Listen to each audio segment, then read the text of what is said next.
Hello दोस्तों, स्वागत है आप सभी का अपने यूट्यूब चैनल क्रैश क्लासेस में। आज हम लोग देखने वाले हैं जो क्लास 9th का PYQ होने वाला है। ठीक है, PYQ उसको हम लोग देखने वाले हैं, जो एग्जाम के दृष्टिकोण से बहुत ही महत्वपूर्ण है, क्योंकि इसी पे आधारित प्रश्न पूछे जाते हैं ये फाइनल एग्जाम में।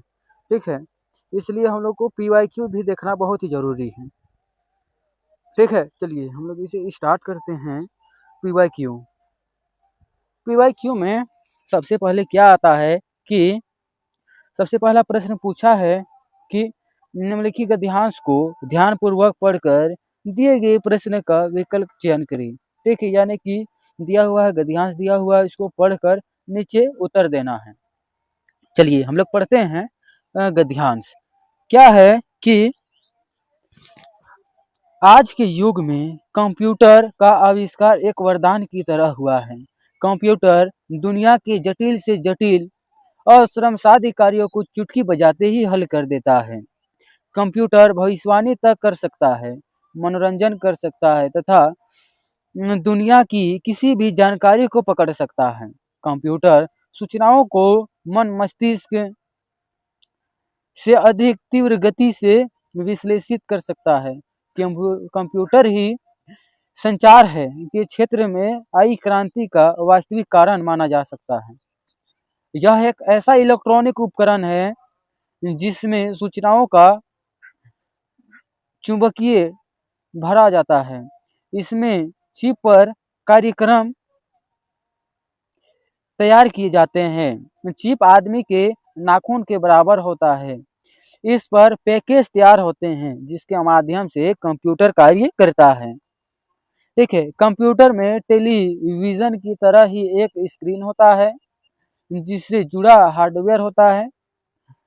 उसी से जुड़ा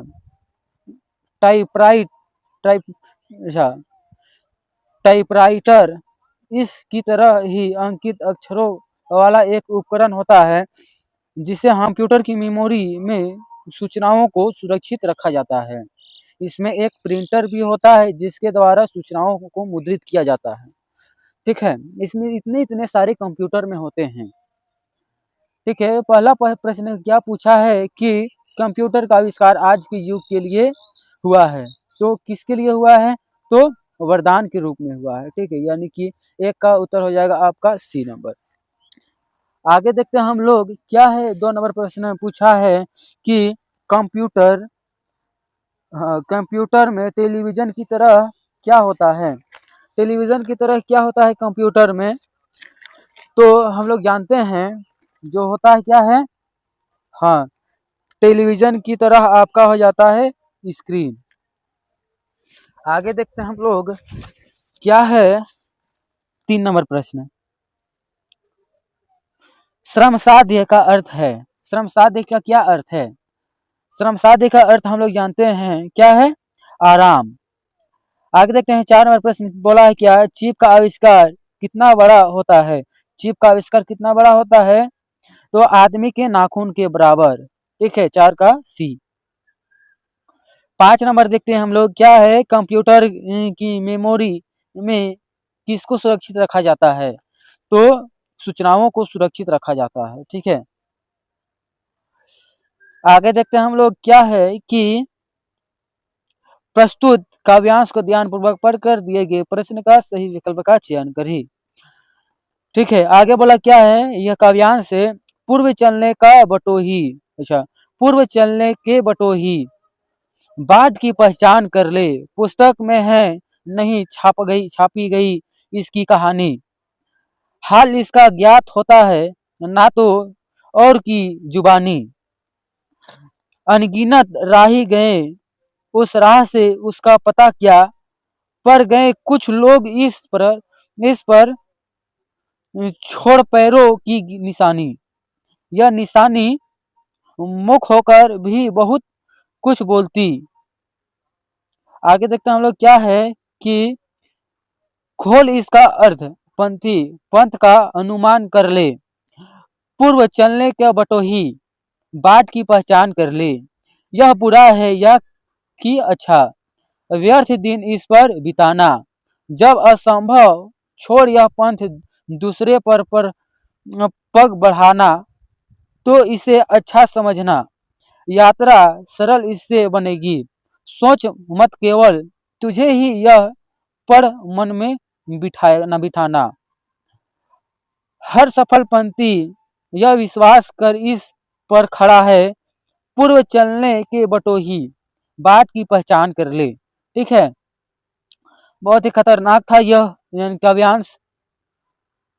चलिए हम लोग इससे जुड़ा प्रश्न देखते हैं, क्या है बटोही का अर्थ है। बटोही का क्या अर्थ है, हम लोग जानते हैं बटोही का अर्थ क्या होता है, राह। ठीक है, आगे देखते हैं हम लोग क्या है कि इस हाँ इस पद्यांश में कवि किस राह के संबंध में बात करना चाहते हैं। तो इसको आप लोग उत्तर बताइएगा 7 नंबर का प्रश्न का। ठीक है, मैं इसे आप लोगों के लिए छोड़ दे रहा हूँ। आगे देखते हैं 8 नंबर प्रश्न। हर सफल पंथी क्या करके इस पर खड़ा है। ठीक है, यानी कि 8 का उत्तर क्या हो जाएगा आपका, विश्वास। विश्वास करके सब व्यक्ति खड़ा है। आगे देखेंगे हम लोग, कवि के अनुसार मनुष्य की असली परीक्षा कब होती है। ठीक है, कवि के अनुसार मनुष्य की असली परीक्षा कब होती है, तो आपका हो जाएगा कठिन समय में। जब कठिन समय में जब कोई दोस्त साथ देता है तो उसे ही आप सच्चे मित्र मानिएगा। ठीक है, यानी कठिन समय में साथ देता है उसी को। 10 नंबर देखते हैं, हमारे जीवन पंथ की कहानी कहाँ नहीं लिखी होती है। तो कहाँ नहीं लिखी होती है, तो पुस्तकों में।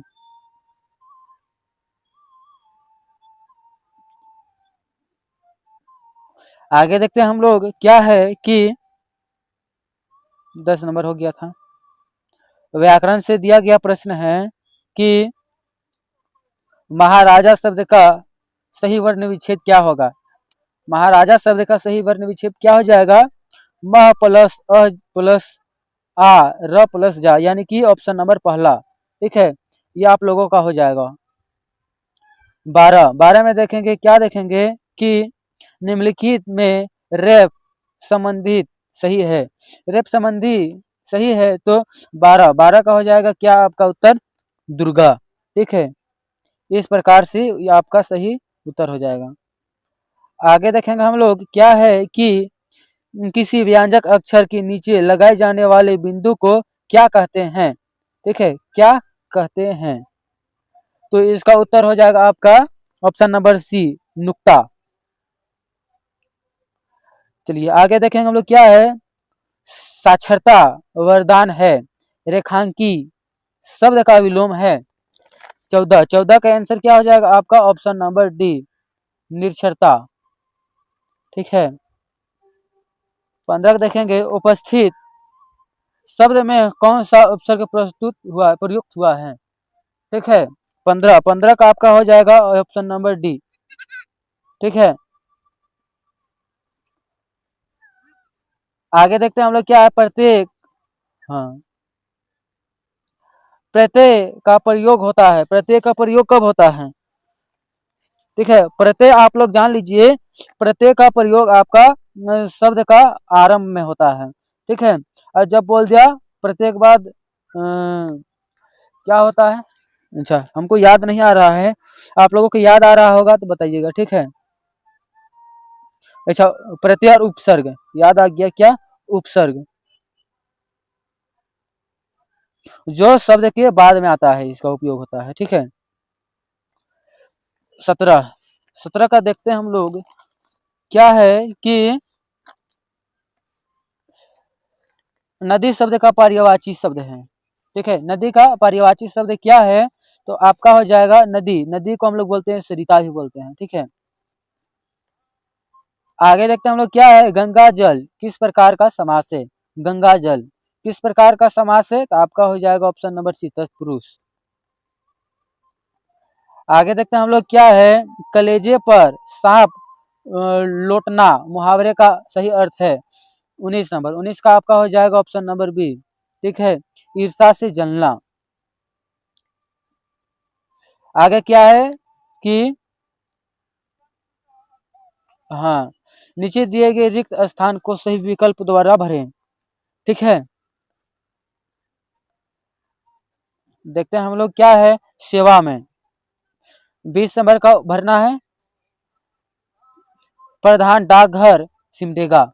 ठीक है, आप लोग अपना जगह का नाम लिखना है, उसके बाद विषय लिखना है जिस विषय पे बात हो रहा है, नियमित डाक वितरण के संबंध में। ठीक है, महाशय मैं गांधी चौक, यानी कि पूरा पता देना है पहले, मैं गांधी चौक सिमडेगा का निवासी हूँ। इस क्षेत्र का डाकिया बहुत ही लापरवाह है, समय पर आवश्यक 21 नंबर का उत्तर देखना है आपको भी नहीं पहुंचाता। कुछ डाक आसपास खेलते बच्चे को दे देते हैं, जिससे चिट्ठी, बुलावा पत्र आदि सही व्यक्ति को नहीं मिल पाता। इसी कारण होगा हमको लगता है से मेरी अनवीक्षा छूट गई है। नौकरी एक अवसर गांव दिया है। ठीक है, नौकरी का एक अवसर गांव दिया। ठीक है, लास्ट वाला मुझे भी समझ नहीं आया। आगे देखते हैं हम लोग क्या है। अतः अनुरोध है कि इस पर उचित कार्रवाई करते हुए इस क्षेत्र में नया यानी कि पोस्टमैन भेजने की कृपा करें। ठीक है, आपका विश्वासवासी अबस यानी कि आपका जो है नाम, उसके बाद गांधी चौक सिमडेगा अपना पता देना है, इधर भी दिनांक दे देना है। ठीक है, किसे हम लिख रहे हैं तो पोस्ट मास्टर को लिख रहे हैं। ठीक है, 20 का आंसर क्या हो जाएगा, option number C postmaster. Postmaster को ना लिख रहे थे हम लोग। आगे क्या 21 का उत्तर क्या हो जाएगा आपका, ऑप्शन नंबर सी संवाद। 22 का क्या हो जाएगा आपका answer, option number A mail, अच्छा लापरवाही। 23 का क्या हो जाएगा आपका आंसर, ऑप्शन नंबर बी कार्रवाई। 24 का आपका ऑप्शन नंबर हो जाएगा ए यानी डाकिया।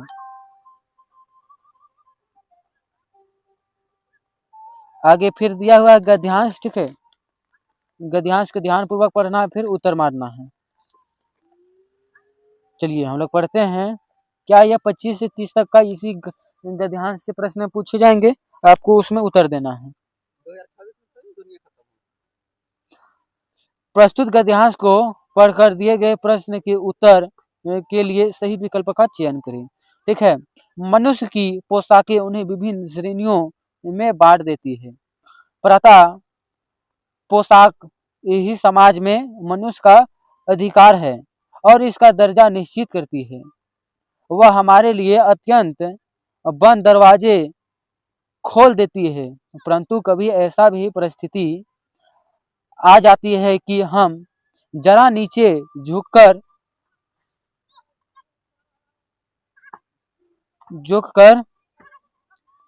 समाज की निचली श्रेणियों की अनुभूति को समझना चाहते हैं। उस पर यह पोशाक ही बंधन और अड़चल बन जाती है, जैसे वायु की लहरें कटी हुई पतंग को सहारा भूमि पर नहीं गिरे जाने देती है। उसी तरह खास परिस्थिति में हमारी पोशाक हमें झुक सकने से रोक सकती है। ठीक है, इससे प्रश्न पूछा क्या है कि मनुष्य किस श्रेणी का है, यह क्या देखकर पता चलाता है। ठीक है, पता चलता है। 25 का उत्तर क्या हो जाएगा आपका, ऑप्शन नंबर सी मनुष्य का पोशाक। आगे देखेंगे हम लोग क्या है कि मनुष्य का पोशाकें क्या कार्य करती है। मनुष्य का पोशाक क्या कार्य करती है, तो इसका उत्तर हो जाएगा आपका उनके विभिन्न श्रेणी में बांट देती है।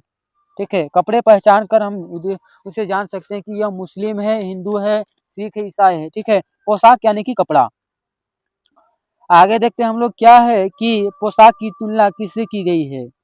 पोशाक की तुलना किससे की गई है, तो आपका हो जाएगा कटी पतंग से। आगे देखते हैं हम लोग क्या है, प्रस्तुत काव्यांश को ध्यान पूर्वक दिए गए प्रश्न के उत्तर दें।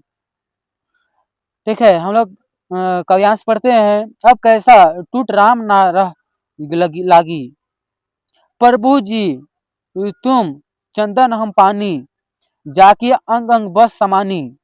प्रभु जी तुम धन बस बन हम मोर, जैसे चेतन चंद चकोरा।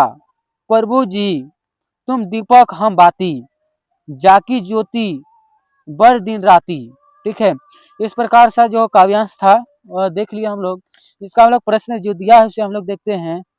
क्या प्रश्न दिया हुआ है कि इस पद में कौन सी भक्ति प्रकट होती है? तो 28 होगा क्या? दस्य भक्ति। आगे देखेंगे हम लोग क्या, यदि भगवान चंदन है तो भक्त क्या है? हम लोग देखे थे क्या है, 29 को जाएगा पानी। ठीक है, 30 नंबर देखते हैं, यदि भगवान दीपक है तो भक्त क्या हो जाएगा? 30 का हो जाएगा आपका बाती, आप दीपक है तो हम बाती। ठीक है, इस प्रकार से प्रश्न था। आगे देखेंगे हम लोग क्या है, सागर माथा में क्या आशय है? ठीक है, 31 क्या हो जाएगा? चोट का नाम है। ठीक है, आगे देखते हैं हम लोग क्या है कि चंद्रशेखर बेटक रामन ने किस चीज का अध्ययन किया? ठीक है, 32 का आंसर क्या हो जाएगा आपका? 32 का ए हो जाएगा। ठीक है, प्रकाश की किरणों का। 33 में क्या है, धर्म का आर का लेखक किसका विरोधी है? ठीक है, तो 33 का आपका उत्तर हो जाएगा ऑप्शन नंबर डी। ठीक है, राजनीतिक में धर्म के प्रवेश का। ठीक है, जब राजनीतिक में धर्म का प्रवेश हो जाता है तो जो लेखक थे उसका विरोध करते हैं। आगे देखेंगे हम लोग क्या है, गिल्लू को किसने घायल किया? गिल्लू को किसने घायल किया? 34 का हो जाएगा आपका दो कौओं ने। आगे देखेंगे हम लोग क्या है कि किन कारणों से लेखक ने चींटियों को कुएं से निकालने का निर्णय लिया? ठीक है, किस कारण से किया था? तो हो जाएगा आपका हाँ, उसे बड़े भाई की पिटाई का डर था, उसे झूठ बोलना नहीं आता था, उसे भरोसा था कि वह डंडे से सांप को मार डालेगा। ठीक है, और चौथा है इनमें से सभी। तो आपका उत्तर हो जाएगा क्या? इनमें से सभी। आगे देखेंगे हम लोग क्या है कि रहीम रहीम धागा प्रेम का क्या आशय है? 36 का उत्तर क्या हो जाएगा आपका? Option number D. ठीक है, प्रेम और धागा एक जैसा है, जो कभी भी टूट सकता है। प्रेम भी कभी भी टूट सकता है और धागा भी। आगे देखेंगे हम लोग क्या है, बालिका की चिता देखकर सुखिया के पिता पर क्या बीती? ठीक है, 37 का आंसर क्या हो जाएगा? उसे रोना आ गया, ऑप्शन नंबर सी। आगे देखते हैं हम लोग क्या है, गीत अगीत कविता में पतझड़ किसका प्रतीक है? पतझड़ जो है वह किसका प्रतीक है? वह हो जाएगा आपका दुख का प्रतीक है। आगे देखेंगे हम लोग 39, हरिवंश राय बच्चन रचित कविता में अग्निपथ का क्या आशय है? तो 39 का क्या हो जाएगा आपका? संघर्ष का रास्ता, यानी कि ऑप्शन नंबर डी। आगे देखते हैं हम लोग क्या है कि खुशबू रचते हैं हाथ का आशय क्या है? खुशबू खुशबू रचते हैं हाथ का आशय क्या है? 40 का उत्तर क्या हो जाएगा आपका? ऑप्शन नंबर बी, हाथ में ही खुशबू होती है। ये था आपका मोस्ट इम्पोर्टेंट यानी कि ओरिजिनल PYQ 40 क्वेश्चन जिसे हम लोग ने देखा। ठीक है, ये था आप लोगों का 40 इम्पोर्टेंट क्वेश्चन। आप लोगों का ये हिंदी का है, आप लोगों का इंग्लिश का भी आएगा, साइंस का भी आएगा, गणित का भी आएगा। ठीक है, आप लोग इसलिए PYQ देखना बहुत ही जरूरी है, इसलिए आप लोगों का सोल्यूशन इसी प्रकार से किया जाएगा। इसलिए आप लोग चैनल पर नए हैं तो चैनल पे जुड़ जाए। ठीक है, फिर मिलेंगे अगले बेहतरीन टॉपिक के साथ। जय हिंद, जय भारत।